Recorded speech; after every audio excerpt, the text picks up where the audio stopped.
Hi, how you doing? Aaron here. Today I'm going to teach you how to remove your cabin air filter. It's a pretty simple process.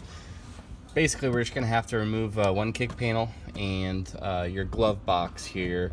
To do so, we're going to need a Phillips head screwdriver, and you're going to be removing 4 bolts or screws on the top and 4 on the bottom down here.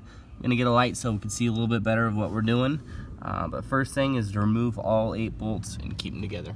Now this is generally something that should be done about once a year. A lot of people forget about it or whatever, but if you notice a musty odor coming out of your vents, or maybe your air is not blowing very hard, those all could be symptoms of a bad cabin air filter. So if anything, at least check it. So let's get started on this job right now. Alright, I got my light, and here are the bolts, or the screws. I keep saying bolts like an idiot, but here are the screws you need to remove on the bottom, and make sure you keep them. All of them need to go back right where they are. Alright, here's our glove box assembly. Comes all out as one unit, which is kind of convenient, but then you're going to be left with this right here. Next thing you want to do is take this pop rivet. It has an Allen head on it, not an Allen head, a Phillips head on it. Go ahead and remove that, and remove this whole entire bracket right here. Now with that cover removed, it's not mandatory, but it's definitely something that is going to get you a little bit more access. I'm going to get back here. You're going to see a screw right there that we got to remove. Looks like there may be a couple. Not mandatory to move this piece, but I just want to gain a little bit more access and not fight myself. Plus it's only one bolt. See the back end just pushes in right here, but go ahead and remove this piece.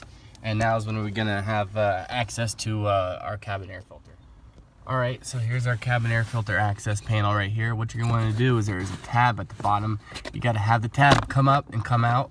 And then from there, you need to kind of angle it. It's really a precarious little filter. And then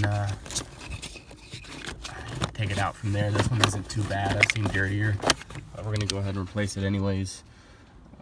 Just make sure when you go put it back in, you gotta kind of crunch the top of it so it fits in correctly. Try to get it better. There you go. So make sure the accordion fits in there real good.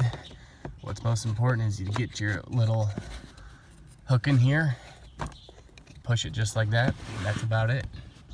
Hope this video has helped. If it has, give me a like and subscribe. Leave a comment in the comment section. Have a good one.